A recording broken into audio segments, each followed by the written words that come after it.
نحمد و نصلی علی رسول الکریم اما بعد فاعوذ باللہ من الشیطان الرجیم بسم اللہ الرحمن الرحیم۔ آج ہم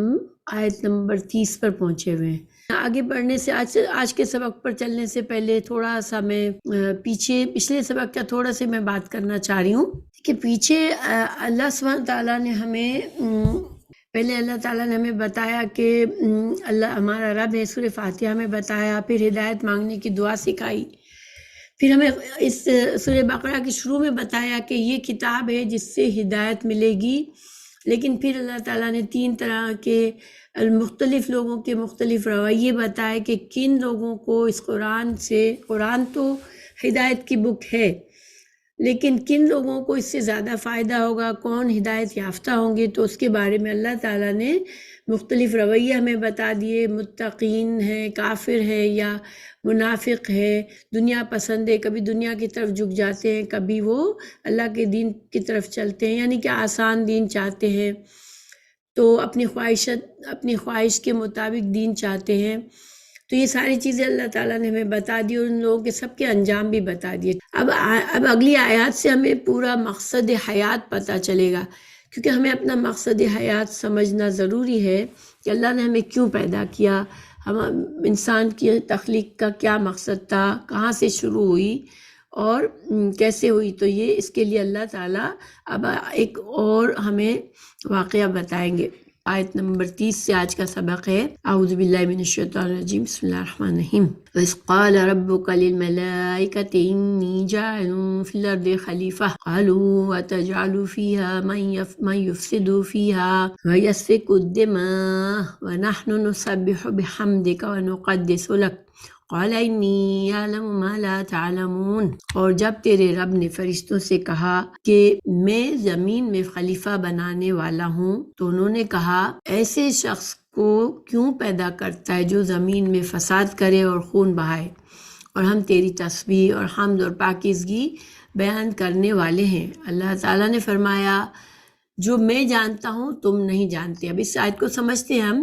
اللہ تعالیٰ نے انسان کی تخلیق سے پہلے، حضرت آدم علیہ السلام پہلے انسان ہے، ان کی تخلیق اللہ تعالیٰ نے جنت میں فرمائی، اور اس تخلیق سے پہلے اللہ تعالیٰ نے فرشتوں کو بتایا کہ میں تخلیق کرنے والا ہوں اس نئی، اور فرشتوں کو بتانے کے بہت سے حکمتیں ہو سکتی ہیں، کیونکہ فرشتے جو ہے وہ انسان کی زندگی میں بہت زیادہ ان کا عمل دخل ہوتا ہے، کیونکہ اللہ تعالیٰ فرشتوں کے ذریعے انسان کے بہت سے کاموں میں فرشتوں کو ذمہ دار یعنی فرشتے بہت سے کاموں میں شامل ہوتے ہیں، اور وحی لے کر بھی فرشتے آتے ہیں۔ اللہ تعالیٰ کی طرف سے جو وحی آتی ہے، وہ رسولوں پر جو وحی آتی ہے وہ بھی فرشتوں کے ذریعے آتی ہے، اور پھر فرشتے انسانوں کے اعمال بھی لکھتے ہیں۔ اللہ کے فضل سے، اللہ کے حکم سے وہ انسانوں کی حفاظت بھی کرتے ہیں، اور پھر انسانوں کی جب روح قبض ہونا ہوتی ہے تو اس کی ملک الموت بھی فرشتے ہوتے ہیں، اور وہ بھی انسان کی روحوں کو نکال کر لے جاتے ہیں۔ پھر انسان کے اعمال جو ہوتے ہیں، صبح شام کے اعمال اللہ تعالیٰ کے دربار میں پیش کرنے والے بھی فرشتے ہی ہیں۔ خلیفہ، لفظ خلیفہ کیا ہے؟ یہ جو انسان ہے وہ دنیا میں با اختیار ہوگا، اور جیسے کہ اختیار کو میں نے سمجھا دیا کہ اختیار جو ہے وہ اس انسان کے کس راستے کو چنتا ہے، یہ اس کو اختیار ہے۔ اللہ تعالیٰ انبیاء کرام کے ذریعے اللہ تعالیٰ ہدایت بھیجے گا، اور پھر بندے اپنی خواہش سے چاہے تو وہ ہدایت کے راستے کو قبول کریں، اور چاہے تو اس ہدایت کے راستے سے چلنے سے انکار کریں، اور دونوں صورت میں پھر ان کا آخرت میں انجام ہوگا اسی کے مطابق۔ اب فرشتوں نے کہا کہ یا اللہ تو ایسی مخلوق کیوں پیدا کر رہا ہے کہ جو کہ زمین میں فساد کرے گی اور خون بہائے گی؟ جب با اختیار ہوگی تو پھر وہ فساد بھی کرے گی اور وہ خون بھی بہائے گی، کیونکہ انسان اپنے اختیارات کا غلط استعمال کر سکتا ہے تو وہ کرے گا۔ تو فرشتوں نے کہا کہ یا اللہ تو ایسی مخلوق کو کیوں پیدا کرتا ہے جو کہ زمین میں فساد اور بگاڑ پیدا کرے گی؟ تو فرشتوں نے جب یہ کہا، اور یہ کہا کہ یا اللہ ہم تو تیری تسبیح کرتے ہیں، ہم حمد اور پاکیزگی کے بیان کرتے ہیں، وہ فرشتوں کو یہ بات سمجھنی تھی کہ جب ہم اللہ کے مکمل عبادت گزار ہیں، ہم اللہ کے مکمل فرما بردار ہیں، اور ہم ہر لمحہ اللہ کی تسبیح کرتے ہیں، حمد کرتے ہیں، اللہ کی پاکیزگی بیان کرتے ہیں، اللہ تعالیٰ ہمیں جو فرماتا ہے ہم کرتے ہیں، تو پھر اللہ تعالیٰ اس نئی مخلوق کو، ایسی مخلوق کو کیوں پیدا فرما رہے ہیں جو کہ اللہ تعالیٰ کی ہر بات ماننے کے لیے تیار نہیں ہوگی؟ تو اللہ تعالیٰ نے فرمایا اور میں جانتا ہوں تم نہیں جانتے ہو۔ اللہ تعالیٰ نے فرشتوں کو اس وقت کیا جواب دیا کہ مجھے اس کی حکمت پتہ ہے کہ میں اس مخلوق کو کیوں پیدا کر رہا ہوں۔ تو علماء نے یہاں بات کی کہ اللہ تعالیٰ یہ بتانا چاہ رہے تھے کہ اس مخلوق میں جو لوگ نافرمانی کریں گے، اللہ کی نہیں بات مانیں گے، اس اختیار کا غلط استعمال کریں گے، تو وہ تو بے شک فساد کریں گے دنیا میں، لیکن اللہ تعالیٰ کے بندے ایسے بھی ہوں گے جو اس اختیار کا غلط استعمال نہیں کریں گے، اور اللہ اپنی خواہشات، اپنے فیصلوں کو اللہ کے فیصلوں کے آگے جھکا دیں گے مکمل طور پر، اور پھر وہ دنیا میں اتنے عظیم کام کریں گے۔ اس میں انبیاء کرام ہوں گے، اس میں صالحین ہوں گے، اس میں شہداء ہوں گے، اس میں ایسے نیک لوگ ہوں گے جو اللہ کی فرما برداری کے دائرے میں رہ کر دنیا میں بہت سا اصلاح کا کام کریں گے۔ تو یہ اب آگے اللہ تعالیٰ نے جب یہ مکالمہ پورا ہوا تو اللہ تعالیٰ نے پھر ہمیں بتایا کہ اللہ تعالیٰ نے علم آدم الاسماء کلہا ثم عرضهم على الملائکۃ فقال انبئونی باسماء ہؤلاء ان کنتم صادقین۔ پھر اللہ سبحانہ تعالیٰ نے ایک عزت اور اکرام کا ذکر فرمایا جو اللہ تعالیٰ نے آدم علیہ السلام کو دیا، اور اللہ تعالیٰ نے جب آدم علیہ السلام کو دیا، اس کا مطلب ہے کہ اللہ تعالیٰ نے نوع انسانی کو دیا، آدم کی اولاد کو دیا۔ وہ کیا فضیلت تھی؟ وہ علم کی فضیلت تھی۔ اللہ تعالیٰ نے آدم علیہ السلام کو علم سکھایا۔ اب علم کون سا سکھایا تھا؟ اسماء کلہا، یعنی زمین پر اللہ تعالیٰ نے ہمیں پہلے بتا دیا نا اگلی آیت میں کہ زمین میں اللہ خلیفہ بنائے گا، ایک با اختیار مخلوق بنائے گا۔ تو اس با اختیار مخلوق کو اللہ تعالیٰ نے زمین میں جو کچھ خزانے رکھے، جو کچھ اللہ نے زمین میں بنایا انسانوں کے فائدے کی چیزوں کو، جو کہ ہمیں پیچھے اللہ تعالیٰ نے بتا دیا کہ اللہ تعالیٰ نے زمین میں جو کچھ بنایا تمہارے لیے بنایا۔ تو اللہ تعالیٰ نے بے شمار فائدے جو اس دنیا میں رکھے ہیں، جو چیزیں بنائی ہیں جس کے ذریعے انسان اپنی زندگی کا سامان کرے گا، تو وہ ساری چیزوں کے نام اللہ تعالیٰ نے آدم علیہ السلام کو بتا دیے، تاکہ وہ زندگی دیکھیں دنیا کی زندگی میں تو انسان کو جنت کی طرح نہیں ہے نا۔ دنیا کی زندگی میں تو انسانوں کو اب خود جب آدم علیہ السلام جب دنیا میں پہنچیں گے تو اس وقت تو نہیں تھے، لیکن جب آدم علیہ السلام دنیا میں اتارے جائیں گے تو پھر وہاں پر تو ان کو اپنے غذا کا بندوبست کرنا پڑے گا، اپنے رہنے کا، اپنے گھر کی چھت بنانی پڑے گی، یعنی دنیا میں کے وسائل استعمال کر کے اپنے آپ کو بسانا ہوگا۔ تو اس کے لیے اللہ تعالیٰ نے دنیا کی چیزوں کا علم سکھا دیا۔ تو اسماء جو ہے ناموں کو، سب نام سے یہاں پر علماء نے کہا کہ صرف نام نہیں بلکہ اللہ تعالیٰ نے جو دنیا کی چیزوں میں فائدے رکھے ہیں، کس چیز میں کیا فائدہ ہے بندوں کا، کس چیز کو کس طرح استعمال کرنا، یہ علم بھی حضرت آدم علیہ السلام کو سکھا دیا۔ تو گویا کہ جو دنیا کی زندگی کا علم ہے اس کے سارے سیڈ، یعنی جب بیج ہوتے ہیں جو، وہ سارے حضرت آدم علیہ السلام کے اندر القاء کر دیے گئے، اور جو کچھ پھر بعد میں آدم کی اولاد دنیا میں جو علم سیکھتی ہے، جتنی محنت کوئی انسان کرتا ہے اتنا علم سیکھتا ہے، اور پھر اسی طرح سے وہ دنیا کے فائدوں کو سمیٹ سکتا ہے، یا دنیا میں خود بھی فائدے اٹھاتا ہے اور بہت سے ان سے انسانوں کو، دوسرے انسانوں کو بھی فائدے دیتا ہے۔ اور اس سے پھر ہم یہ بھی سمجھ سکتے ہیں کہ علم جو ہے وہ چاہے دنیا کا ہو چاہے دین کا ہو، اس میں انسانوں کے فائدے ہوتے ہیں علم سیکھنے میں، اور اس میں انسان کی فضیلت ہوتی ہے۔ اللہ تعالیٰ نے آدم علیہ السلام کو جب علم سکھایا اور ان کو یہ فضیلت دی، تو پھر اس کے بعد فرشتوں کو آزمایا، ان سے کہا کہ اب تم ان چیزوں کے نام بتاؤ۔ اب دیکھو اللہ تعالیٰ نے یہاں یہ بھی فرمایا کہ اگر تم سچے ہو، یعنی تم اگر اپنے اس دعوے میں سچے ہو کہ یہ مخلوق صرف جو ہے وہ شر کے کام کرے گی، تو پھر تم یہ علم جس سے فضیلت ہوتی ہے انسان کی، اب تم بھی بتاؤ، اب تم ان چیزوں کے نام بتاؤ۔ تو انہوں نے کہا قالوا سبحانک لا علم لنا الا ما علمتنا انک انت العلیم الحکیم۔ فرشتوں نے کہا یا رب، یا اللہ تو ہی پاک ہے، یعنی ہر عیب سے تو پاک ہے، اور ہم کو تو جو علم ہے وہ صرف اتنا ہی ہے جتنا تو نے ہمیں سکھا رکھا ہے، تو ہی ہر چیز کے علم کا تمام علم تو تیرے ہی پاس ہے۔ العلیم اور الحکیم میں استغراق ہے، جیسے کہ الحمد میں ہم نے سمجھا تھا کہ تمام علم اور تمام حکمت جو ہے وہ صرف اللہ کے پاس ہے۔ قال یا آدم انبئہم باسمائہم فلما انبأهم باسمائہم قال الم اقل لکم انی اعلم غیب السماوات والارض واعلم ما تبدون وما کنتم تکتمون۔ اب اللہ سبحانہ تعالیٰ نے حضرت آدم علیہ السلام کو مخاطب فرمایا کہ اے آدم تم ان کے نام بتاؤ۔ جب انہوں نے بتا دیے تو فرمایا کیا میں نے تمہیں پہلے ہی نہ کہا تھا کہ زمین اور آسمانوں کا غیب میں ہی جانتا ہوں، اور میرے علم میں ہے جو تم ظاہر کر رہے ہو اور تم چھپاتے ہو۔ یہاں پر جو اللہ تعالیٰ نے فرمایا فرشتوں سے کہ میرے علم میں ہے جو تم ظاہر کرتے ہو تم چھپاتے ہو، وَإِذْ قُلْنَا لِلْمَلَائِكَةِ اسْجُدُوا لِآدَمَ فَسَجَدُوا إِلَّا إِبْلِيسَ۔ اللہ تعالیٰ نے ایک اور عزت بخشی آدم علیہ السلام کو، پہلے ان کی عزت بخشی، ان سے ان کی فضیلت کو بڑھایا،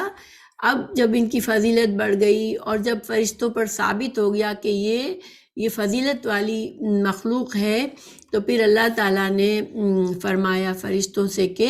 آدم علیہ السلام کو سجدہ کرو۔ تو یہ سجدہ تعظیم کا تھا، کیونکہ اللہ تعالیٰ نے حضرت آدم علیہ السلام کو علم کے ذریعے عزت دی، پھر فرشتوں سے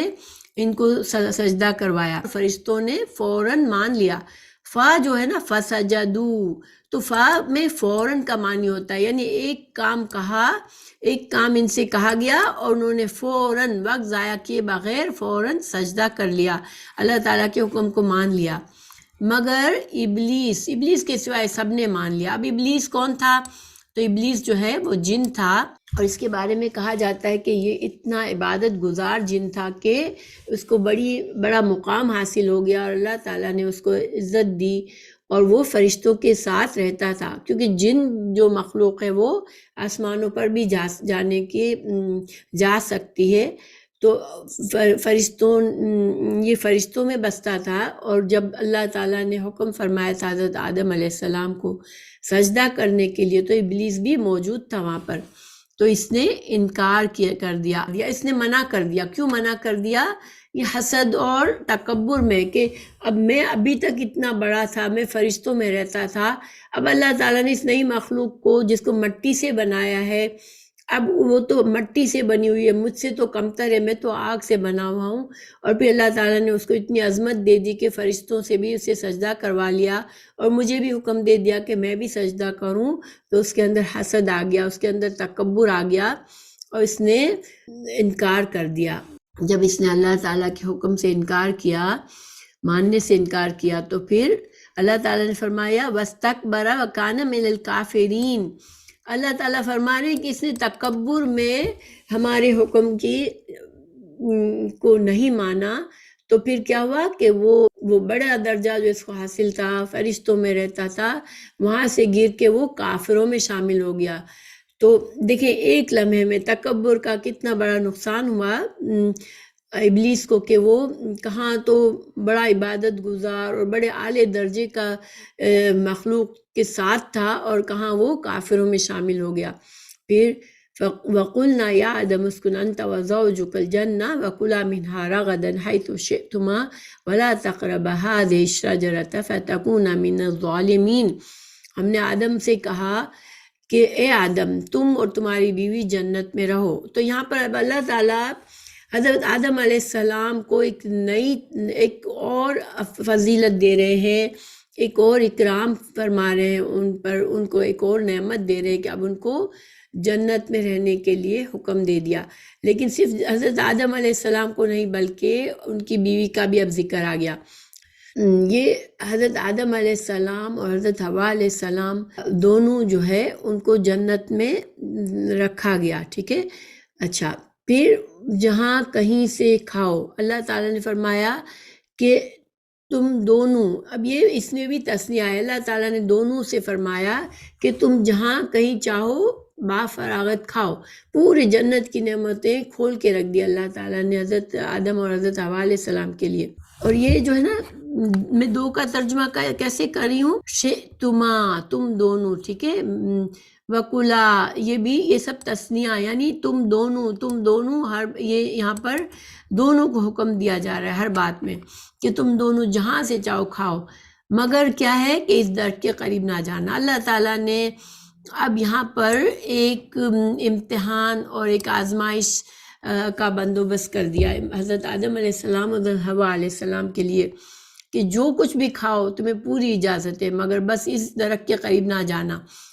اب اس کے بارے میں کہ کون سی چیز کا درخت تھا، کیا تھا، یہ ہمیں ضروری نہیں ہے جاننا، بس ہمیں یہ سمجھنا کافی ہے کہ اللہ تعالیٰ نے ایک آزمائش رکھی حضرت آدم علیہ السلام، حضرت حوا علیہ السلام کے لیے، جس کے اللہ تعالیٰ نے یہ سب کچھ حلال کیا ہے تمہارے لیے، پورا جنت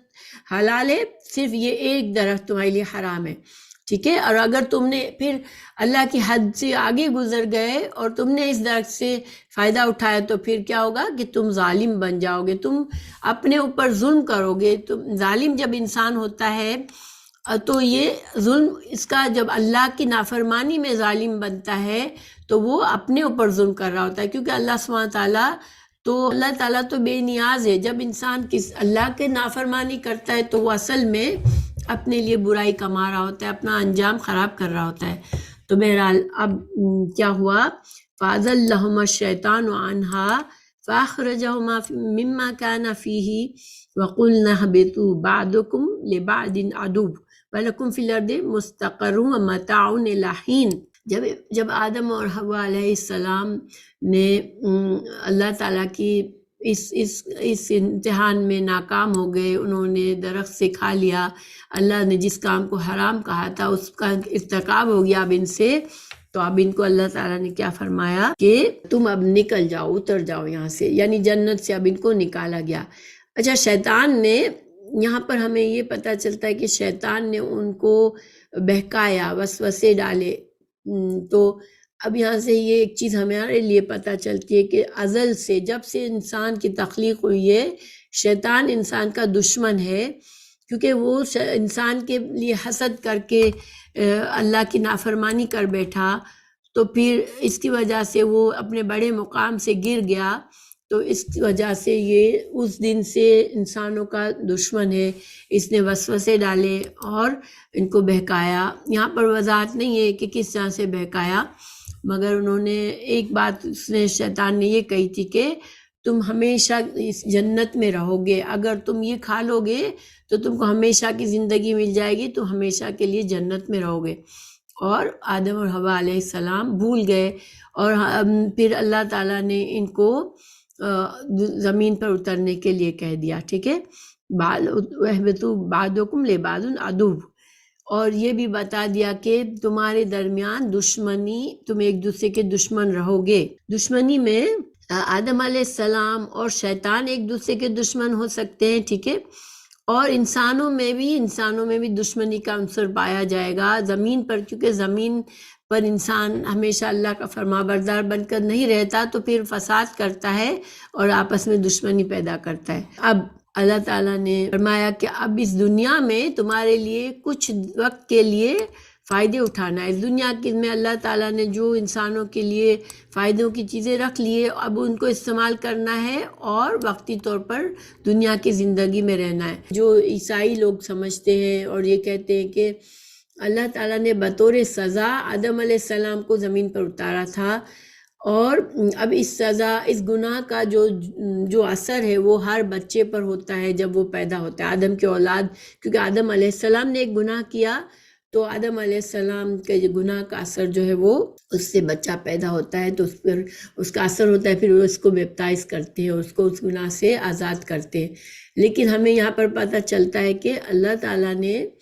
زمین ہی کے لیے بنایا تھا، اور یہ آزمائش ایک رکھی تھی اللہ تعالیٰ شاید ہمیں، دیکھیں انسانوں کو بھی تو آدم علیہ السلام کے ہمارے لیے نمونہ بھی ہے کہ ایک ہمیں نمونہ بنا کر بتا دیا اللہ تعالیٰ نے کہ جنت تم لوگوں کا گھر ہے اصل میں، لیکن تم اگر پھسل جاؤ گے، شیطان تمہارا دشمن ہے، وہ اگر تمہیں پھسلا دے گا، جیسے کہ وہ آدم علیہ السلام کو اور حوا علیہ السلام کو پھسلانے میں کامیاب ہوا، تو پھر تم اپنے اس گھر میں لوٹ کر نہیں جا سکو گے۔ تو اب یہ ہمیں مزید وضاحت اس کی میں کروں گی آگے۔ تو بہرحال اللہ تعالیٰ نے دنیا میں کہا کہ مختصر ایک تھوڑے وقفے کے لیے تمہارا فائدہ ہے، یعنی دنیا کی زندگی مختصر ہے۔ پھر فَتَلَقَّىٰ آدَمُ مِن رَّبِّهِ كَلِمَاتٍ فَتَابَ عَلَيْهِ إِنَّهُ هُوَ التَّوَّابُ الرَّحِيمُ۔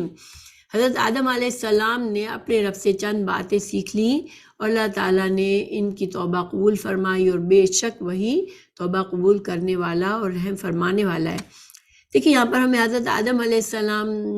کی فطرت کو سمجھنا ہے کہ ان کی فطرت میں خرابی نہیں تھی، بس وہ بھول گئے اور شیطان کے بہکانے میں آ گئے، کیونکہ فوراً جیسے ہی انہوں نے گناہ کیا، ان سے گناہ سرزد ہوا، اللہ کی نافرمانی ہو گئی، تو فوراً سے انہوں نے اللہ کی طرف رجوع کیا۔ اللہ تعالیٰ نے انہیں کچھ کلمات یعنی کچھ مغفرت کی دعائیں سکھائیں، اور پھر اللہ تعالیٰ نے ان دعاؤں کو قبول فرما کے حضرت آدم علیہ السلام پر رحمت فرمائی اپنی، اور ان کو معاف فرما دیا۔ تو گویا یہاں بھی یہ ثابت ہوتا ہے کہ حضرت آدم علیہ السلام دنیا میں بطور سزا نہیں آئے ہیں، نہ ہی ان کا گناہ جو ہے وہ ان کے سر پر ہمیشہ رہا، اور نہ ہی آدم اولاد گناہ کے ساتھ پیدا ہوتی ہے، اوریجنل سن کہتے ہیں وہ اس کو عیسائی، بلکہ اللہ تعالیٰ نے فرما دیا کہ اللہ تعالیٰ نے ان کی توبہ قبول فرما لی اور ان پر رحم فرمایا۔ تو اب یہ کون سے کلمات تھے یہ جس کو حضرت آدم علیہ السلام کو سکھایا گیا تھا؟ سورہ الاعراف میں اللہ تعالیٰ نے وہ کلمات بیان فرمائے ہیں، ٹھیک ہے، اور وہ دعا ہے ربنا ظلمنا انفسنا وان لم تغفر لنا وترحمنا۔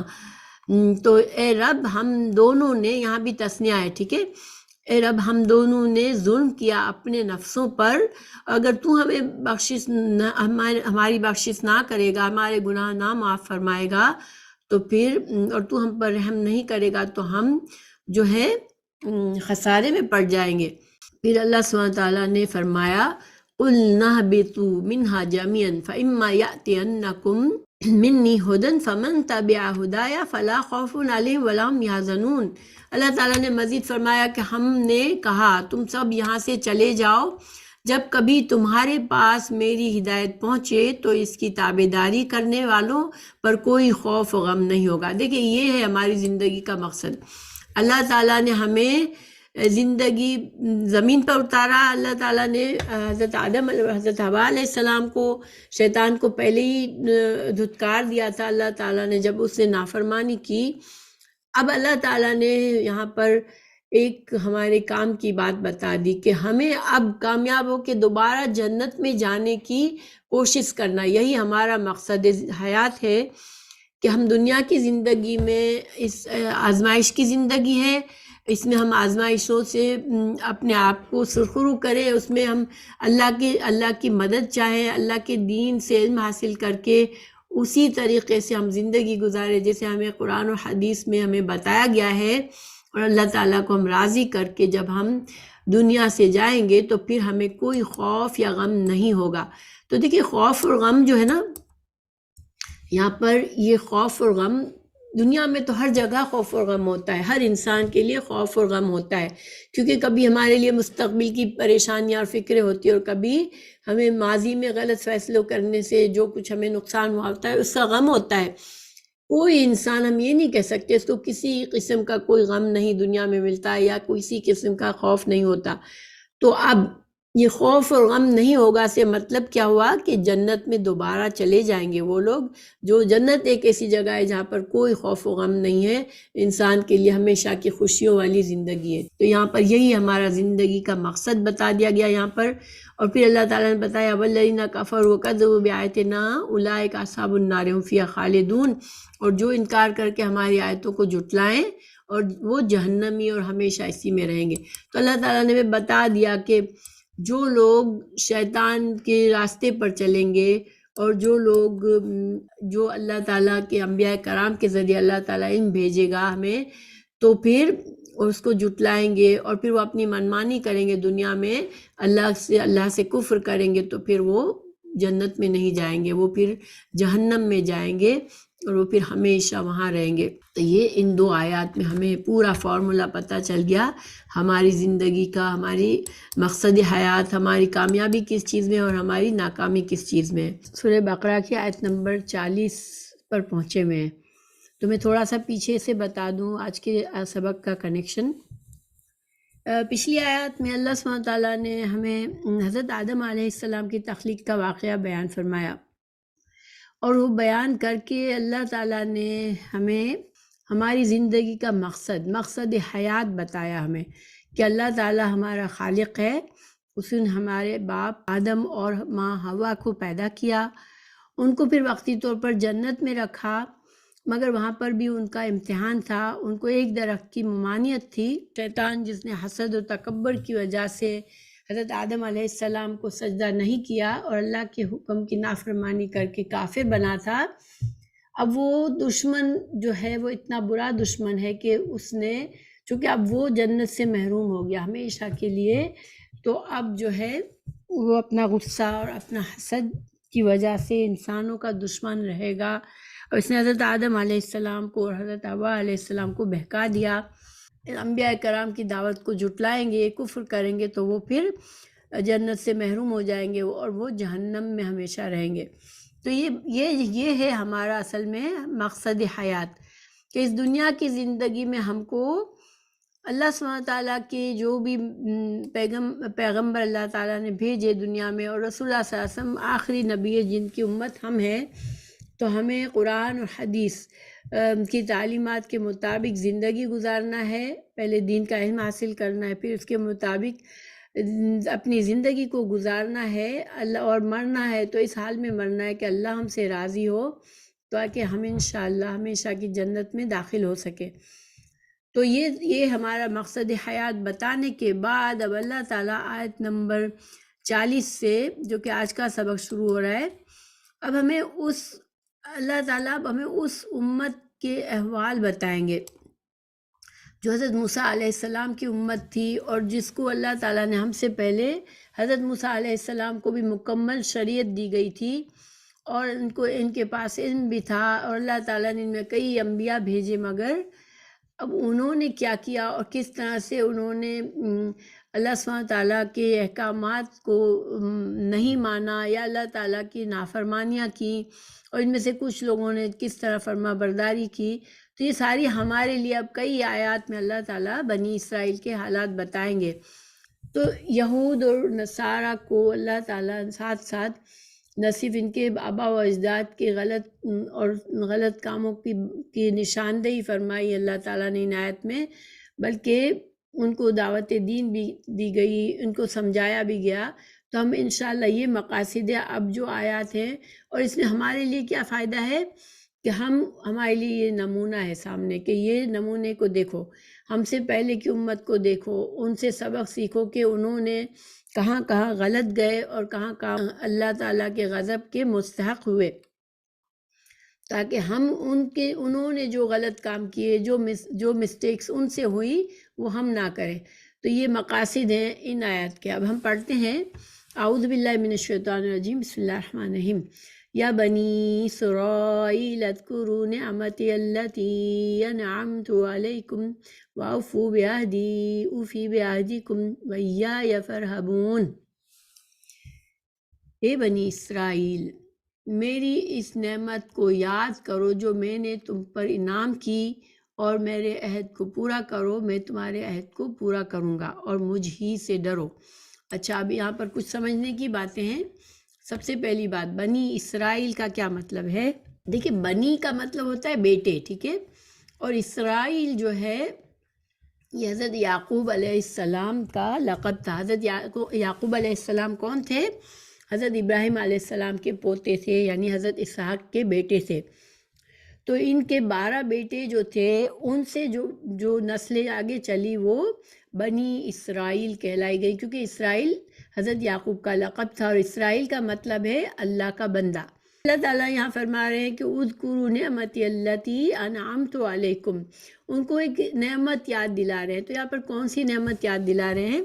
بنی اسرائیل کو اللہ تعالیٰ نے ان پر بڑا انعام کیا، ان کو انبیاء کی اولاد میں سے بنایا۔ ان میں کئی بہت سارے انبیاء کو ان میں مبعوث فرمایا، اور کسی قوم میں نبی کا آنا یہ بہت بڑا اعجاز ہوتا ہے اس قوم کے لیے۔ تو یہ ایک بڑی نعمت ہوتی ہے کہ اللہ تعالیٰ کسی قوم میں اپنا نبی بھیجے، تو ان کو یہ بار بار اللہ تعالیٰ نے یہ سعادت بخشی کہ ان میں اتنے انبیاء پیدا کیے۔ تو اللہ تعالیٰ نے ان کو اپنی یہ نعمتیں یاد دلائی کہ تم کو اللہ نے چنا ہوا بنایا، اللہ تعالیٰ نے تمہیں اتنے انبیاء دیے، اور جب اللہ تعالیٰ کسی قوم میں نبی مبعوث فرماتے ہیں تو اس قوم کی ذمہ داری کیا ہوتی ہے کہ پہلی بات وہ اپنے نبی کی بات مانے، اس پر ایمان لائے، پھر اس کی تعلیمات کو حاصل کرے، اور اس تعلیمات سے اپنے نبی کی تعلیمات کو اور لوگوں تک پہنچائے اور اس مشن میں شامل ہو جائے۔ تو یہ بہت ہی چنی ہوئی امت ہوتی ہے جس کو اللہ تعالیٰ یہ منصب نصیب کرے۔ تو اللہ تعالیٰ نے یہ نعمت یاد دلائی ان کو، اور وعدہ کچھ یاد دلایا۔ اوفو بعہدی اوفی بعہدکم، تم میرا وعدہ پورا کرو، میں تمہارا وعدہ پورا کروں گا۔ تو اللہ تعالیٰ نے ان سے کون سا وعدہ لیا تھا؟ تو دیکھیں تورات ان کی کتابوں میں اللہ تعالیٰ نے نبی کریم صلی اللہ علیہ وسلم کی نشانیاں بتائی تھی تورات اور انجیل میں، اور ان کے انبیاء کے ذریعے ان سے وعدہ لیا گیا تھا کہ جب نبی کریم صلی اللہ علیہ وسلم مبعوث ہوں گے اور تم ان کو اپنی زندگی میں پاؤ گے تو تم ان پر ایمان لاؤ گے، ان کا ساتھ دو گے، ان کے اس نبوت کی صداقت کی گواہی دو گے تاکہ اور لوگ جو دوسرے لوگ ہیں وہ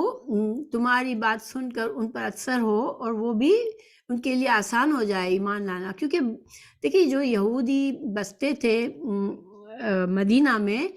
وہ بہت مشہور اپنے علم کی وجہ سے تھے کہ یہ تو بڑے عالم فاضل لوگ ہیں، ان میں بڑے بڑے علماء ہیں، کیونکہ ان کے پاس اللہ کی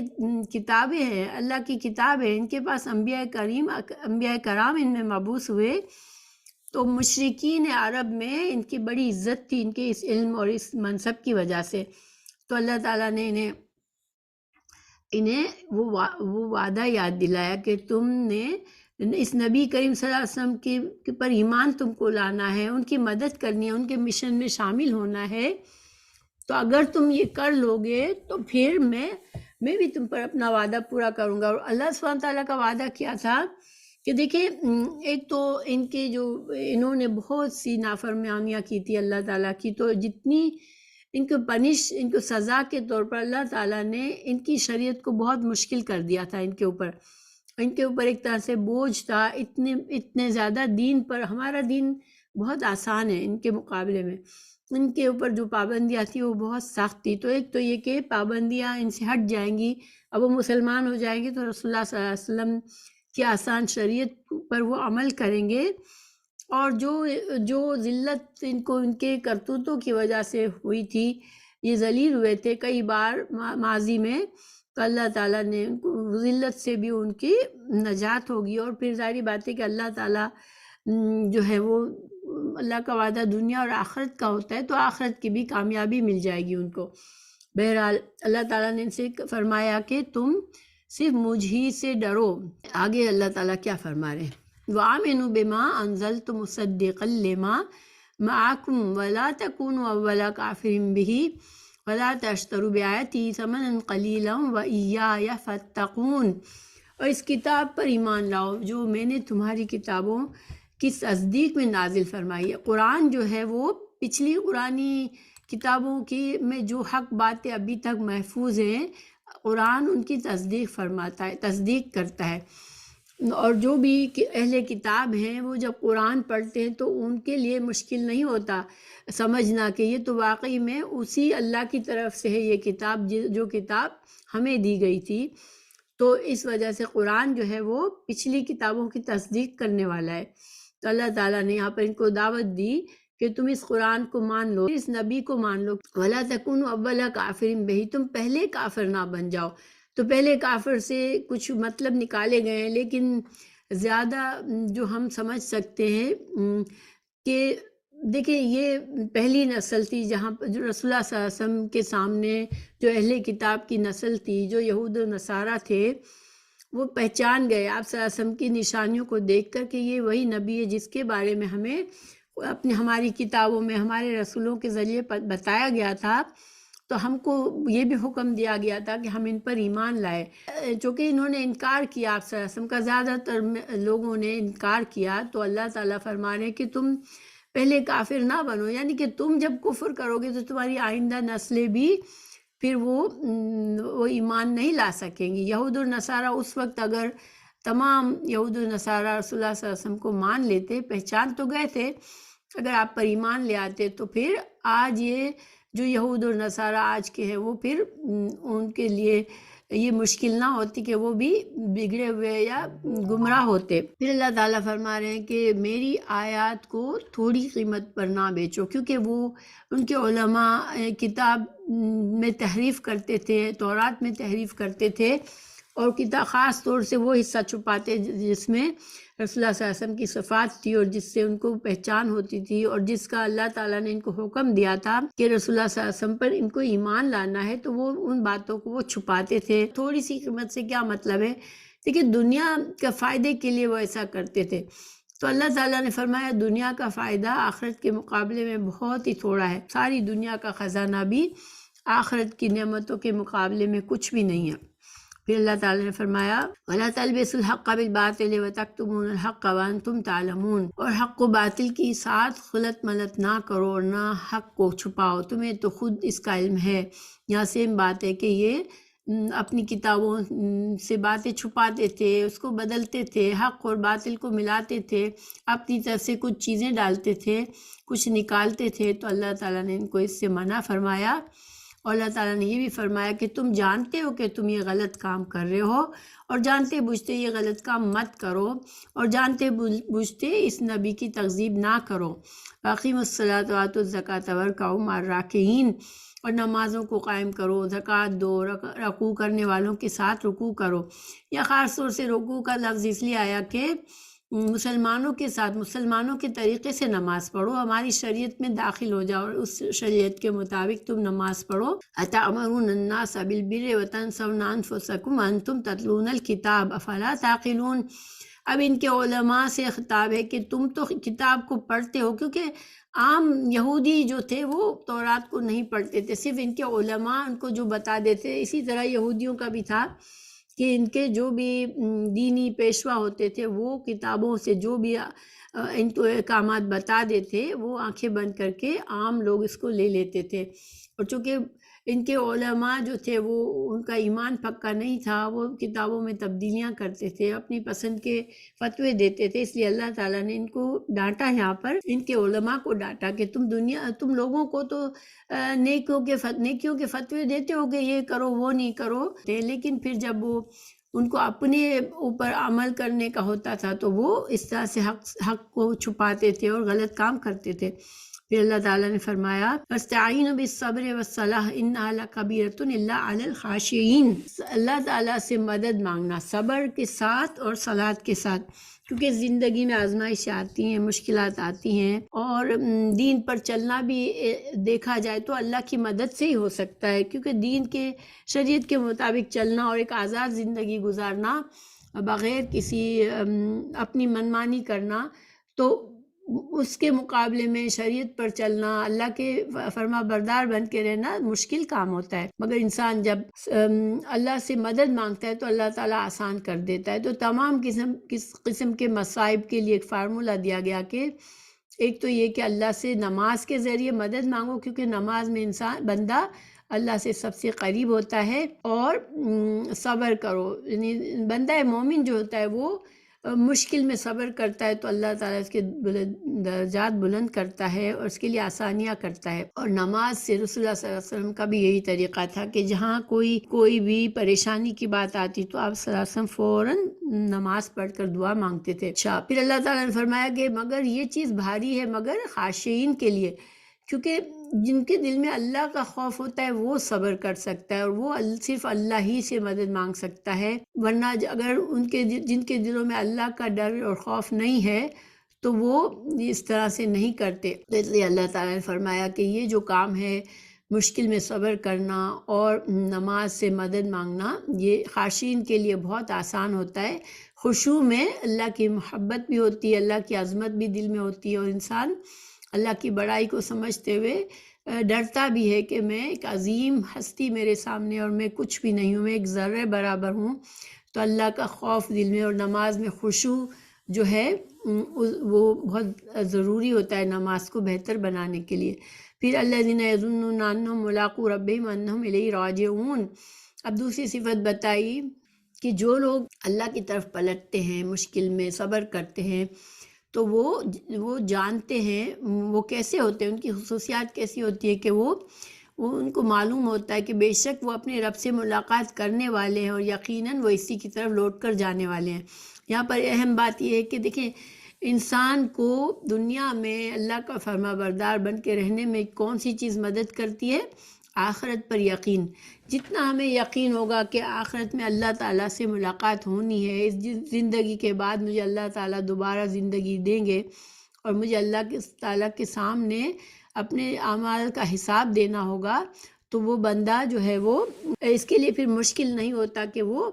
اللہ کی فرما برداری میں زندگی گزارے۔ لیکن جن لوگوں کا آخرت کا عقیدہ صحیح نہیں ہوتا تو وہ پھر دنیا میں اپنی منمانی کرتے، اور ان کو بہت مشکل لگتا ہے کہ اللہ کے احکامات پر عمل کرے۔ تو ہمارے لیے یہاں پر سبق یہ ہے کہ ہم اپنی موت کو انسان یاد رکھے اور یاد کرتا رہے، تو انشاءاللہ جتنا آخرت کی اللہ سے ملاقات کا یقین ہوگا اتنا ہی ہمارے اعمال بہتر ہوں گے۔ پھر اللہ تعالیٰ دوبارہ فرما رہے ہیں، یا بنی اسرائیل اذکروا نعمتی التی انعمت علیکم انی فضلتکم علی العالمین۔ اب دوبارہ مخاطب کیا اللہ نے بنی اسرائیل کو، اور ان سے دوبارہ کیا کہا کہ تم میری نعمت کو یاد کرو۔ اچھا، یہاں پر اللہ تعالیٰ نے جس نعمت کا ذکر فرما رہے ہیں، اے اولاد یعقوب میری اس نعمت کو یاد کرو جو میں نے تم پر انعام کی، اور میں نے تمہیں تمام جہانوں پر فضیلت دی۔ تو بنی اسرائیل کو وہ انعامات یاد کرائے جا رہے ہیں، ان کو جو ان پر کیے گئے، اور ان کو قیامت کے دن سے ڈرایا جا رہا ہے، جس دن نہ کوئی کسی کا کام آئے گا، نہ سفارش قبول ہوگی، نہ معاوضہ دے کر چھٹکارا ہو سکے گا۔ تو دوبارہ یہاں پر کون سی نعمت یاد دلائی کہ ان کو جو چنی ہوئی امت تھے، یہ اللہ تعالیٰ نے ان کو چنی ہوئی امت بنایا تھا۔ تو جب اللہ تعالیٰ کسی امت کو چنتا ہے اور ان کا مقصد، اس امت کا فریضہ یہ ہوتا ہے کہ وہ خود اللہ کے دین پر چلیں اور دوسروں تک دین کو پہنچائے۔ جیسے اب جو امت مسلمہ ہے وہ چنی ہوئی امت ہے، تو اب ہمارا فرض ہے، ہم پر یہ ذمہ داری ہے کہ ہم اپنے دین کو سمجھیں، سیکھیں، اس کے مطابق زندگی گزاریں، اور ہم اس کو ان لوگوں تک پہنچائیں جن کو دین کا علم نہیں ہے، یا جن کے پاس دین کا پورا علم نہیں ہے۔ پھر اللہ تعالیٰ فرما رہے ہیں، وَاتَّقُوا يَوْمًا لَا تَجْزِي نَفْسٌ عَن نَفْسٍ شَيْئًا وَلَا يُقْبَلُ مِنْهَا شفاعۃ ولا یؤخذ منها عدل ولا هم ینصرون۔ اس دن سے ڈرتے رہو جب کوئی کسی کو نفع نہ دے سکے گا، اور نہ ہی اس کی بابت کوئی سفارش قبول ہوگی، اور نہ کوئی بدلہ اس کے عوض لیا جائے گا، اور نہ وہ مدد کیے جائیں گے۔ اور ہمارے لیے بھی یہ بات یاد رکھنے والی ہے کہ جب تک ہمارا ایمان اور نیک اعمال ہمارے پاس نہیں ہوں گے، تو ہم بھی اس خوش فہمی میں نہ وقت گزارے کہ ہم جنت میں سیدھے چلے جائیں گے، کیونکہ بہت سے مسلمان بھی جہنم میں جائیں گے۔ پھر اپنی سزا بھگتنے کے بعد اگر ان کا ایمان ان کے دل میں ہوگا تو اللہ ان کے ایمان کی وجہ سے ان کو جنت میں داخل کرے گا۔ نبی کریم صلی اللہ علیہ وسلم یقیناً شفاعت فرمائیں گے، اور اللہ تعالیٰ ان کی شفاعت قبول بھی فرمائے گا۔ حدیث صحیحہ سے یہ بات پتہ چلتی ہے، لیکن یہ بھی حدیث میں آتا ہے کہ احداث فی الدین، بدعات کے مرتکب اس سے محروم ہی رہیں گے۔ اور بدعات کیا ہوتی ہے؟ بدعات جو ہوتی ہے وہ کوئی ایسا طریقہ دین میں، کسی عبادت کا طریقہ، کوئی عقیدے میں خرابی اس طرح سے انسان پیدا کر لے کہ وہ آپ صلی اللہ علیہ وسلم کی تعلیمات سے نہ ہو، قرآن اور حدیث کے مطابق نہ ہو، اور اس کو پھر ہم نہ صرف اس پر عمل کرے بلکہ اس کو جاری کرے، اپنے اولادوں میں پیچھے چھوڑ جائے، اپنے اور یا کسی کی بدعت کے طریقے پر ہم چلے بغیر تحقیق کے تو یہ خطرناک بات ہے، کیونکہ ان کے لیے پھر شفاعت نصیب نہیں ہوگی۔ پھر اللہ تعالیٰ نے بنی اسرائیل کو ایک اور بات یاد دلا رہے ہیں، واقعہ یاد دلائے، وَإِذْ نَجَّيْنَاكُمْ مِنْ آلِ فِرْعَوْنَ يَسُومُونَكُمْ سُوءَ الْعَذَابِ يُذَبِّحُونَ أَبْنَاءَكُمْ وَيَسْتَحْيُونَ نِسَاءَكُمْ وَفِي ذَلِكُمْ بَلَاءٌ مِّن رَبِّكُمْ عَظِيمٌ۔ اور جب ہم نے تمہیں فرعونیوں سے نجات دی جو تمہیں بدترین عذاب دیتے تھے، جو تمہارے لڑکوں کو مار ڈالتے تھے اور تمہاری لڑکیوں کو چھوڑ دیتے تھے، اس نجات دینے میں تمہارے رب کی بڑی مہربانی تھی۔ تو اب یہاں سے ایک اور قصہ شروع ہو رہا ہے ان کا۔ ہم نے آل فرعون کو غرق کر دیا۔ یہ غرق ہونے والے فرعون کے گھر والے ہی نہیں تھے بلکہ اس کی فوج اور دیگر پیروکار بھی تھے۔ فرعونیوں نے آہستہ آہستہ ان کو اپنا غلام بنا لیا تھا۔ ایسے میں پھر اللہ تعالیٰ نے حضرت موسیٰ علیہ السلام کو نبی بنا کر بھیجا، اور پھر جب حضرت موسیٰ علیہ السلام کے وقت میں جب فرعون سے کئی سالوں تک حضرت موسیٰ علیہ السلام جو ہے اس کو دین کی دعوت بھی دی اور اس کو سمجھایا بھی، اور ان کے بہت سے آزمائشوں گزری اس وقت حضرت موسیٰ علیہ السلام اور ان کی قوم، اور پھر آخر کار اللہ تعالیٰ نے ان کو وہاں سے نجات دی تھی اور فرعونیوں کو غرق کر دیا تھا۔ اللہ تعالیٰ نے یہاں فرمایا کہ وہ تم کو سخت قسم کی سزا، بدترین تم کو سزا دیتے تھے۔ فرعونی کیا کرتے تھے کہ ان کے لڑکوں کو مار ڈالتے تھے اور لڑکیوں کو چھوڑ دیتے تھے، یعنی ایک سال میں جتنے بچے لڑکے پیدا ہوتے ان کو مار دیا جاتا تھا اور لڑکیوں کو چھوڑ دیا جاتا تھا، پھر دوسرے سال جو ہے ان کو زندہ رہنے دیا جاتا تھا۔ یہ نسل کشی کر رہا تھا، اس کی بنی اسرائیل کی نسل کو اپنے کنٹرول سے رکھتا تھا کہ کتنی نسل بڑھنے دینا ہے۔ اس کو خوف تھا کہ کہیں بہت زیادہ ہو گئے تو پھر ہماری حکومت ختم ہو جائے گی، تو وہ لڑکیوں کو زندہ رکھتے تھے اور عورتوں کو استعمال کرتے تھے۔ پھر تو یہاں پر اللہ تعالیٰ نے یہی واقعہ بتایا، وَإِذْ وَعَدْنَا مُوسَىٰ 40 لَيْلَةً ثُمَّ اتَّخَذْتُمُ الْعِجْلَ مِن بَعْدِهِ وَأَنْتُمْ ظَالِمُونَ۔ پھر اللہ تعالیٰ نے حضرت موسیٰ علیہ السلام کو کوہ طور پر بلایا تاکہ ان کو تورات دی جائے، اور اس میں پہلے 30 دن کا وعدہ تھا، اس کے بعد 40 کر دیے۔ ایک طرح سے اللہ تعالیٰ نے ان کو آزمایا، اور اس آزمائش میں وہ کامیاب نہیں ہوئے، انہوں نے کیا کیا کہ بچڑا بنا لیا۔ حضرت موسیٰ علیہ السلام کے جانے کے بعد بنی اسرائیل نے سامری کے پیچھے لگ کر بچڑے کی پوجا شروع کر دی۔ پھر اللہ تعالیٰ نے فرمایا کہ ثم عفونا عنکم من بعد ذلک لعلکم تشکرون۔ اللہ تعالیٰ نے ان کے اس اتنے بڑے گناہ کو بھی معاف فرما دیا۔ توبہ کا طریقہ قتل تجویز کیا گیا۔ فاقتلوا انفسکم، سورہ بقرہ کی آیت نمبر 47۔ حضرت موسیٰ علیہ السلام کو اللہ تعالیٰ نے تو کوہ طور پر بلایا۔ موسیٰ علیہ السلام کو 40 دن ہو گئے، پہلے ان کو 30 دن کے لیے بلایا تھا، پھر اللہ سبحانہ تعالیٰ نے 40 دن تک روکا حضرت موسیٰ علیہ السلام کو کوہ طور پر۔ تو قوم چونکہ وقت پر موسیٰ علیہ السلام واپس نہیں آئے، قوم جو ہے وہ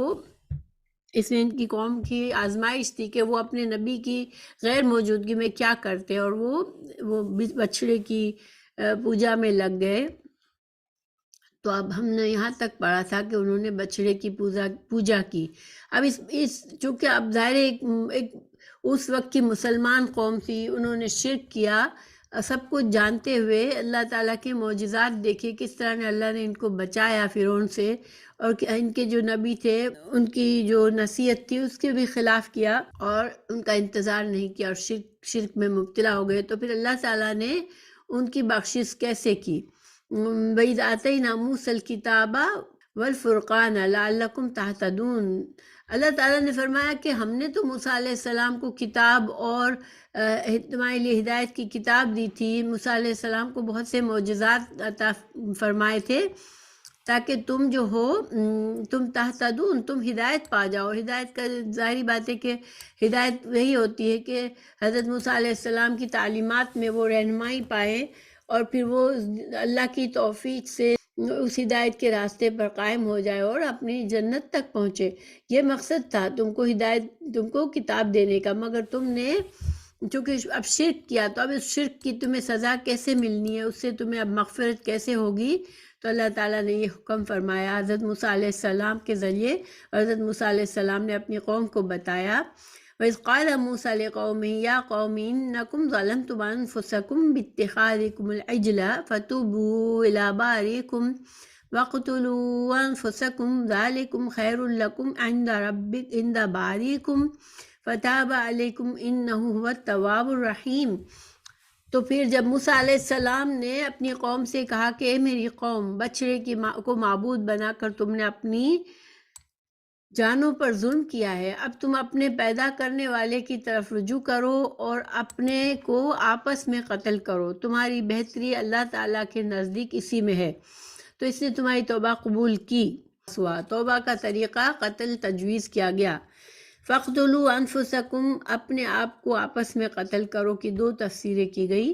ایک یہ کہ سب کو دو صفوں میں کر دیا گیا اور انہوں نے ایک دوسرے کو قتل کیا، اور دوسری یہ کہ ارتکاب شرک کرنے والوں کو کھڑا کر دیا گیا اور جو اس سے محفوظ رہے تھے انہیں قتل کرنے کا حکم دیا گیا۔ یہ مرتد ہوئے تھے نا، ان کو اسلام میں آئے تھے، اور اللہ تعالیٰ کا دین شروع سے اسلام ہی ہے، ٹھیک ہے، تمام انبیاء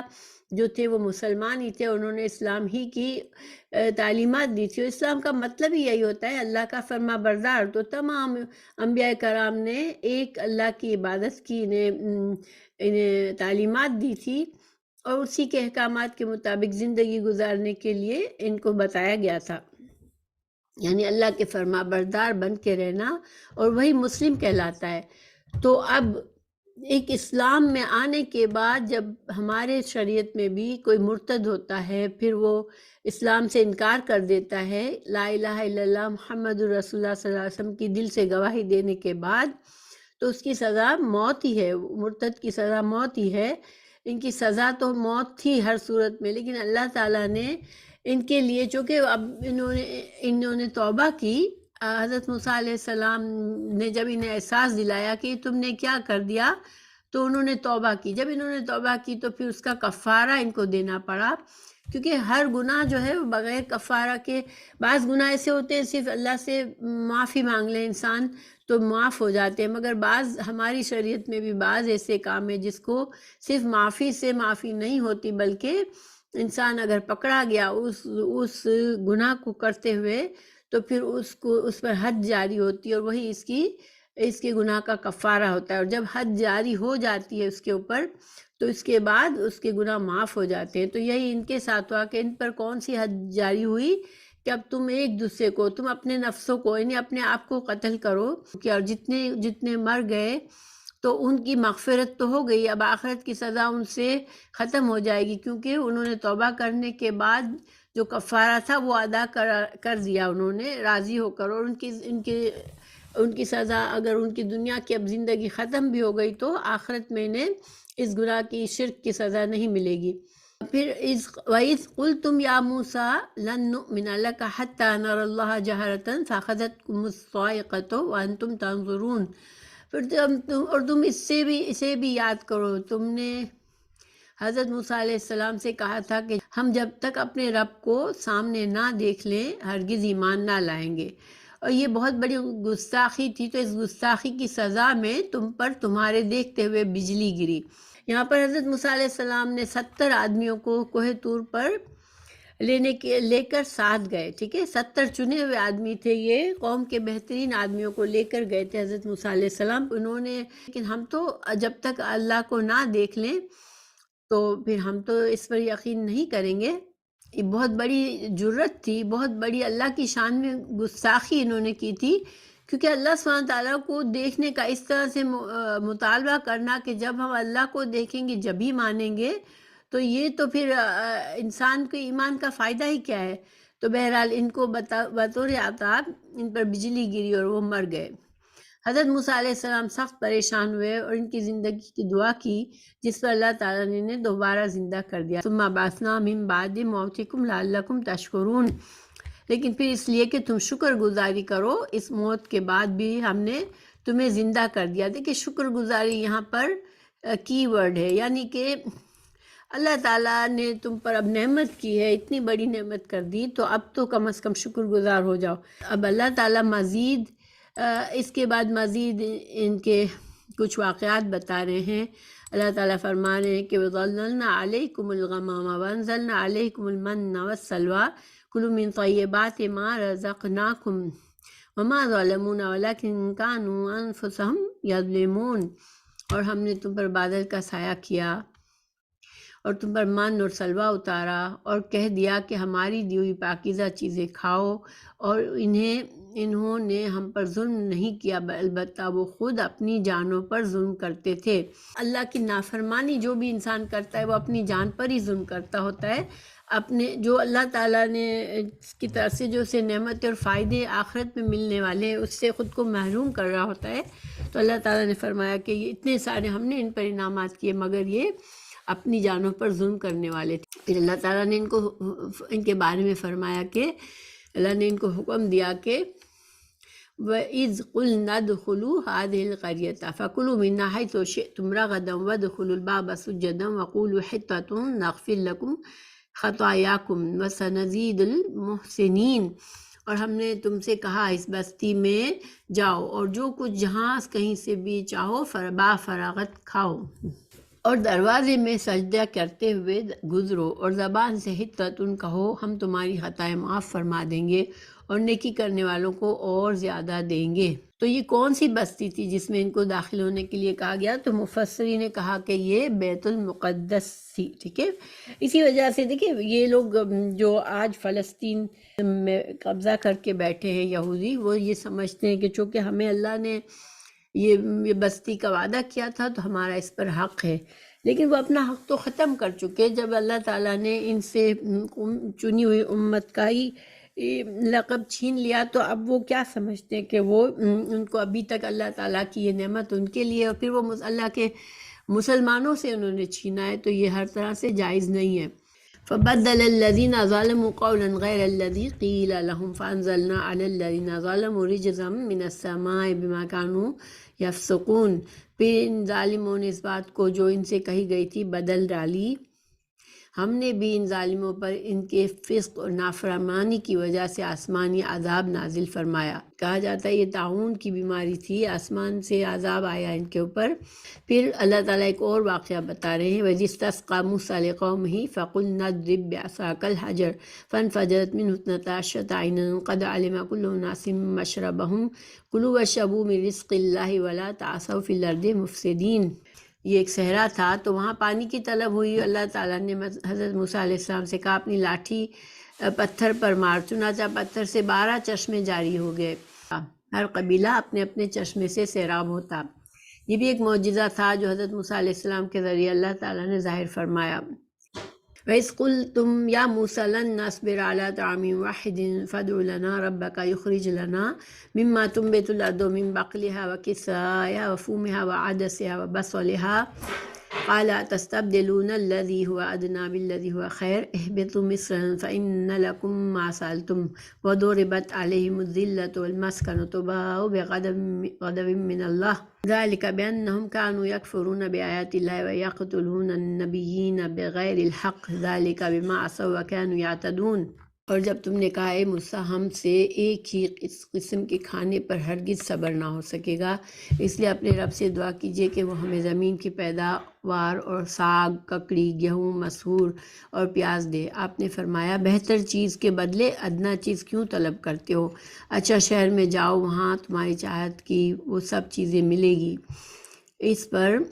ان پر ذلت اور مسکینی ڈال دی گئی اور اللہ کا غضب لے کر وہ لوٹے، یہ اس لیے کہ وہ اللہ تعالیٰ کی آیتوں کے ساتھ کفر کرتے تھے اور نبیوں کو ناحق قتل کرتے تھے، اور یہ ان کی نافرمانی اور زیادتیوں کا نتیجہ تھا۔ جب انہوں نے کہا کہ ہمیں یہ من سلوہ روز روز نہیں کھانا، ہمیں تو نباتات جو زمین سے اگتی ہیں اور دوسری چیزیں ہمیں چاہیے، تو ان سے کہہ دیا گیا اچھا ٹھیک ہے تم جاؤ کسی بھی شہر میں اور تم اپنی خود سے اپنا کھیتی باڑی سے جو اگانا ہے وہ کر کے تم اپنی پسند کی سبزیاں دالیں اگاؤ اور کھاؤ۔ بڑے مقاصد تھے ان کو وہاں رکھنے کے کہ وہ صحرا کی آزاد فضا میں کھائیں پیے اور لیکن وہ اپنا وقت جو ہے وہ دنیا کی میں اپنی روزی روزگار کمانے کے لیے بھاگ دوڑ کرنے میں نہ گزارے، بلکہ وہ دین کو سیکھیں اور اپنے اندر کی خرابیوں کو دور کریں، اپنے اندر جو اتنے عرصے کی غلامی سے ان کے قوم میں برائیاں آ گئی تھیں، ان برائیوں کو دور کر کے پاکیزہ نفس ان کے پاکیزہ ہو جائے اور یہ مضبوط قوم بن جائے۔ یہ مقصد تھا اور یہ بڑا اعلیٰ مقصد تھا، مگر انہوں نے اس بڑے مقصد کو چھوڑ کر صرف روز کے اپنے کھانے پینے زبان کے ذائقے کو ترجیح دی۔ یہ بھی اللہ تعالیٰ کو ناراض کرنے والی بات تھی۔ پھر کہاں وہ انعامات اور احسانات جن کی تفصیل گزری، اور کہاں وہ ذلت اور مسکنت جو بعد میں ان پر مسلط کر دی گئی اور وہ غضب الہی کے مستحق بن گئے۔ پھر وَيَقْتُلُونَ النَّبِيِّينَ بِغَيْرِ الْحَقِّ، یعنی کہ ان کی ہسٹری میں، ان کی تاریخ میں کئی انبیاء کا انہوں نے ناحق قتل کیا۔ حضرت یحییٰ علیہ السلام، حضرت زکریا علیہ السلام، حضرت عیسیٰ علیہ السلام کو بھی بقول ان کے انہوں نے سازش کی اور ان کو سولی پر چڑھوایا۔ تو بہت سی اس طرح کی ان کی مثالیں ہیں کہ وہ ان کو اپنی دین میں اتنی تردید کی انہوں نے، اور اللہ کی نافرمانی کی، اور جہاں کوئی نبی ان میں آ کر ان کی اصلاح کرنا چاہتا وہ ان کے دشمن ہو جاتے تھے۔ تو ذالک بما عصوا وکانوا یعتدون، اور یہ سب ان کی نافرمانیوں کی وجہ سے اور ان کے اللہ کی حدود کو پار کرنے کی وجہ سے یہ ذلیل ہوئے، رسوا ہوئے اور ان پر عذاب آئے۔ اب یہاں سوچنے کی بات ہے، دیکھیں ان کی نسب تو بڑی اعلیٰ تھی، تو اس کے باوجود ان پر کیوں اتنے اللہ تعالیٰ کی طرف سے اتنے عذاب آئے؟ کیونکہ یہ ان کے کرتوتوں کی وجہ سے، انہوں نے اس چنی ہوئی امت ہونے کا، انہوں نے بجائے اس کے کہ اللہ کے فرما بردار بنتے، اللہ کی اس نعمت کا شکر کرتے، انہوں نے اس کے خلاف کیا۔ اب دیکھیں، اب تھوڑا سا ہم اپنی حالت دیکھ لیں، امت مسلمہ کی حالت دیکھ لیں۔ اب ہم چنی ہوئی امت ہے، رسول اللہ صلی اللہ علیہ وسلم سب آخر نبی ہیں، اللہ تعالیٰ کے آخری رسول ہیں۔ ایز اے امت مسلمہ، ایک چنی ہوئی امت کے ہمارا بڑا رتبہ ہے، لیکن آج دنیا میں اگر ہم دیکھیں تو مسلمان ہر جگہ ذلیل ہو رہے ہیں، مسلمان مغلوب ہیں، مظلوم ہیں، کئی جگہوں سے نکالے ہوئے ہیں۔ تو یہ سب کچھ کیوں ہو رہا ہے؟ کیونکہ اللہ سبحانہ تعالیٰ کا قانون یہ ہے کہ اللہ تعالیٰ کسی کی نسب کے لحاظ سے ان سے معاملہ نہیں فرماتے۔ اللہ تعالیٰ لوگوں کے ایمان اور ان کے اعمال کی وجہ سے ان کو عزت بھی دیتے ہیں، اور ان کو دنیا میں ذلت بھی اسی وجہ سے ملتی ہے۔ خاص طور سے جب جس قوم کو اللہ نے چنا ہوا بنایا ہے، وہ اگر اپنے منصب کی قدر نہیں کرتی تو وہ بہت ذلیل ہوتی ہے۔ اللہ سبحانہ تعالیٰ مسلمانوں کو توفیق دے کہ وہ اپنے دین کو صحیح کریں، اپنے دین کا علم حاصل کریں، اپنے دین کے اپنے طریقوں کو صحیح کریں، اپنے اخلاق کو بہتر بنائیں۔ تو انشاءاللہ آج بھی امت مسلمہ جو ہے وہ تمام امتوں کی سردار ہو سکتی ہے، دنیا میں سب سے بلند درجے پر ہو سکتی ہے، اور لوگوں کو اللہ کی طرف جو اللہ سے جوڑنے کا جو ان کا فریضہ ہے وہ اچھی طرح سے انجام دے سکتی ہے۔ دوسرا ذلت و مسکنت کی دوسری وجہ عصوا، نافرمانی کا مطلب یہ کہ جن کاموں کا انہیں روکا گیا تھا ان کا ارتکاب کیا، اور یعتدون کا مطلب ہے معمور بہ کاموں میں حد سے تجاوز کرتے تھے۔ اطاعت اور فرما برداری یہ ہے کہ منہیات سے باز رہ جائے اور مأمورات کو اس طرح بجا لایا جائے جس طرح اس کو بجا لانے کا حکم ہے۔ اپنی طرف سے کمی بیشی یا زیادتی اعتداء ہے، اور جو اللہ کو سخت ناپسند ہے۔ تو اس آیت کو ہم سمجھ لیں جیسے کہ اللہ کی نافرمانی کے کام، ٹھیک ہے، جو کہ آج ہم بھی ہماری امت بھی بہت کر رہی ہے۔ پھر یعتدون یعنی کہ حدوں سے پار کر جانا، غلو کرنا، کسی جو شریعت کے احکامات آپ رسول اللہ صلی اللہ علیہ وسلم کی سنت سے ثابت ہیں اس سے بڑھ جانا، اس کی حدوں کو پار کر لینا۔ اور اصل کیا چیز ہے، مطلوب کیا ہے ہم سے کہ جو منہیات، جن چیزوں سے روکا گیا ہمیں ہماری شریعت میں، یا جن چیزوں کا حکم دیا گیا، بس اس کی سمعنا و اطاعنا کرنے کی ضرورت ہے۔ اگر اس سے ہم کمی بیشی کرتے تو یہ زیادتی اور اعتداء ہے، جس کا جو اللہ کو سخت ناپسند ہے۔ اچھا، پھر اللہ تعالیٰ نے فرمایا ان الذین آمنوا والذین ہادوا والنصارى والصابئین من آمن باللہ والیوم الآخر وعمل صالحا فلہم اجرہم عند ربہم ولا خوف علیہم ولا ہم یحزنون۔ اللہ تعالیٰ فرما رہے ہیں کہ جو مسلمان ہوں، یہودی ہوں، نصارہ ہوں یا صابی ہوں، جو کوئی بھی اللہ تعالیٰ پر اور قیامت کے دین پر ایمان لائے اور نیک عمل کرے، ان کے اجر ان کے رب کے پاس ہیں، اور ان پر نہ کوئی خوف ہے اور نہ ان پر کوئی غم ہوگا، ان کو کوئی غم ہوگا۔ کہ جب اللہ تعالیٰ نے سابقہ آیات میں یہود کی بدعملی اور سرکشیوں اور اس کی بنا پر ان کے مستحق عذاب ہونے کا تذکرہ فرمایا، تو ذہن میں یہ اشکال پیدا ہو سکتا ہے کہ ان یہود میں جو لوگ صحیح کتاب الہی کے پیرو اور اپنے پیغمبر کی ہدایت کے مطابق زندگی گزارنے والے تھے، ان کے ساتھ اللہ تعالیٰ کیا معاملہ فرمائے گا۔ اللہ تعالیٰ نے اس کی وضاحت فرما دی کہ صرف یہود ہی نہیں، نصارہ اور صابی بھی اپنے اپنے وقت میں، جنہوں نے، یہ سمجھنا ضروری ہے، اپنے اپنے وقت میں جنہوں نے اللہ پر اور یوم آخرت پر ایمان رکھا اور عمل صالح کرتے رہے، سب نجات اخروی کے ہمکنار ہوں گے۔ اسی طرح اب رسالت محمدیہ پر ایمان لانے والے مسلمان بھی اگر صحیح طریقے سے ایمان باللہ اور یوم الآخر اور عمل صالح کا اہتمام کریں گے تو یہ بھی یقیناً آخرت کی ابدی نعمتوں کے مستحق قرار پائیں گے۔ احادیث میں بھی یہ نبی کریم صلی اللہ علیہ وسلم نے وضاحت فرمائی کہ اب میری رسالت پر ایمان لائے بغیر کسی شخص کی نجات نہیں ہو سکتی۔ فرمایا قسم اس ذات کی جس کے ہاتھ میں میری جان ہے، میری اس امت میں جو شخص بھی میری بابت سن لے، وہ یہودی ہو، عیسائی ہو، یا پھر وہ مجھ پر ایمان نہ لائے، تو وہ جہنم میں جائے گا۔ تو یہاں پر یہ مطلب نہیں ہے، اللہ تعالیٰ نے یہاں پر یہ مطلب نہیں بیان، اس لیے نہیں بیان کیا کہ جو بھی ہیں، آج جتنے بھی لوگ ہیں، بس کسی بھی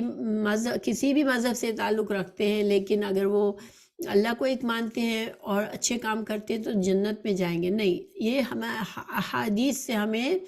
اس کی نفی ملتی ہے، اور قرآن کی دوسری آیات سے بھی اس کی نفی ملتی ہے، کیونکہ اللہ تعالیٰ نے جب آخر نبی بھیج دیا، اور ہر نبی کی شریعت یہی تھی کہ اس کی شریعت اس وقت تک لاگو ہو سکتی تھی جب تک کہ اس دوسرے نبی کوئی اور شریعت لے کر نہیں آئے، کیونکہ انسان جو ہے وقت کے ساتھ ساتھ انسان جب بھٹک جاتے ہیں، اپنے اصل دین سے تحریف کر لیتے ہیں، پھر وہ دین جو ہے وہ اس میں خلط ملط ہو جاتا ہے، اللہ کی طرف سے کیا ہے اور کیا انسانوں نے ملا لیا، تو وہ پھر دین حقیقی نہیں رہتا۔ اللہ کا جو دین ہے، جو اسلام ہے، وہ اسلام اسی وقت کہلاتا ہے جب کہ اپنے نبی جس شریعت کے ٹائم میں، جس نبی کی شریعت کے وقت میں ہم انسان پیدا ہوا، اس نبی کی شریعت کے مطابق مکمل طور پر اللہ کا فرما بردار ہو گیا۔ اور چونکہ اب جو ہے سارے انبیاء کے بعد اب رسول اللہ صلی اللہ علیہ وسلم آ چکے ہیں، تو آج کوئی کسی بھی مذہب سے تعلق رکھتا ہے، یہودی خود کو کہتا ہے، عیسائی کہتا ہے، صابی کہتا ہے، بے مذہب کہتا ہے، ان سب کے لیے اب جو ہے وہ شرط کیا ہے کہ رسول اللہ صلی اللہ علیہ وسلم کی شریعت پر بھی ایمان لانا ہے، جو آپ صلی اللہ علیہ وسلم نے احادیث کے ذریعے ہمیں جو تعلیمات دی، اور قرآن پر بھی ایمان لانا ہے، اور اللہ کی مکمل فرما برداری اس قرآن اور حدیث کے دائرے میں رہ کر کرنی ہے۔ تو اب جو ہے، اب ہم کہیں کہ اچھا یہودی بھی تو بہت اچھے ہوتے ہیں، ان میں سے اچھے لوگ بھی ہوتے ہیں، عیسائی میں بھی اچھے لوگ ہوتے ہیں، ہاں اچھے لوگ ہوتے ہیں، اس میں کوئی شک نہیں ہے، اور وہ بڑے بڑے اچھے کام بھی کرتے ہیں، مگر چونکہ وہ ایک بڑا گناہ یہ کرتے ہیں کہ وہ اللہ کی جو پابندی ہے، جو ہم نے سورہ بقرہ کی شروع میں بھی ہمیں بتا دی گئی کہ ایمان جو متقین وہ ہے جو آپ پر ایمان لاتے ہیں، آپ پر جو کچھ نازل ہوا اس پر ایمان لاتے ہیں، اور جو پچھلے انبیاء کے کو حق مانتے ہیں، پچھلی کتابوں کو حق مانتے ہیں۔ تو پچھلی کتابوں پر اب عمل ہمیں نہیں کرنا، ہمیں اسی شریعت پر عمل کرنا ہے کامیابی کے لیے، اور اللہ کو ایک ماننا ہے۔ تو یہ صحیح دین ہے، اور جو کہ قرآن اور حدیث سے یہاں پر ہمیں بہت سے حوالوں سے ثابت ہوتا ہے، ٹھیک ہے۔ تو اور یہی اس آیت کا صرف مقصد پھر کیا ہے، اللہ تعالیٰ نے اس طرح کیوں بیان فرمایا؟ اس آیت کا مقصد یہ کہ اللہ تعالیٰ کسی قوم نسل سے تفریق نہیں کرتا کہ فلاں نسل سے تعلق ہے تو اللہ تعالیٰ ان کو معاف کرے گا، ان کو بڑے درجات دے گا، بلکہ اللہ تعالیٰ کا شروع سے یہ ہے کہ جتنے بھی انبیاء کرام آئے ان کے وقتوں میں جنہوں نے اپنے اپنے نبی کی بات مانی اور اللہ کے فرما بردار ہو گئے، پھر جب اس نبی کے بعد کوئی اور شریعت آئی تو پھر اس پچھلی شریعت پر نہیں بلکہ اپنے نبی کی بات مانی ہو، چونکہ رسول اللہ موسیٰ علیہ السلام کے بعد رسول اللہ صلی اللہ علیہ وسلم کو ہی مکمل جیسے شریعت دی گئی ہے، ٹھیک ہے۔ حضرت عیسیٰ علیہ السلام کی شریعت مکمل نہیں تھی، حضرت عیسیٰ علیہ السلام خود حضرت موسیٰ علیہ السلام ہی کی تعلیمات کو دوبارہ سے جیسے ایک طرح سے ان کو تازہ کرنے کے لیے آئے تھے۔ اب صحیح معنوں میں جو ہمارے لیے کامیابی کا ذریعہ ہے وہ قرآن اور حدیث پر مکمل ایمان لا کے عمل کرنا اور اللہ کے فرما بردار بننا ہے۔ اور جنہوں نے وحدت ادیان کا جو یہ گمراہ عقیدہ بنایا کہ آپ کسی بھی مذہب سے تعلق رکھتے ہو کوئی بات نہیں ہے، آپ جو ہے اگر نیک ہو تو آپ جو ہے وہ جنت میں جا سکتے ہو، یہ بہت ہی گمراہ کرنے والا عقیدہ ہے اور اس سے بچنا چاہیے۔ اور اب مسلمانوں کے لیے بھی کوئی کھلی چھٹی نہیں ہے کہ چونکہ امت مسلمہ سے تعلق ہے، بلکہ جو لوگ صحیح معنوں میں ایمان لا کر نیک اعمال کریں گے اور آپ صلی اللہ علیہ وسلم کی شریعت کے مطابق زندگی گزاریں گے تو ان کے لیے کامیابی کی یہاں پر بشارت دی گئی ہے۔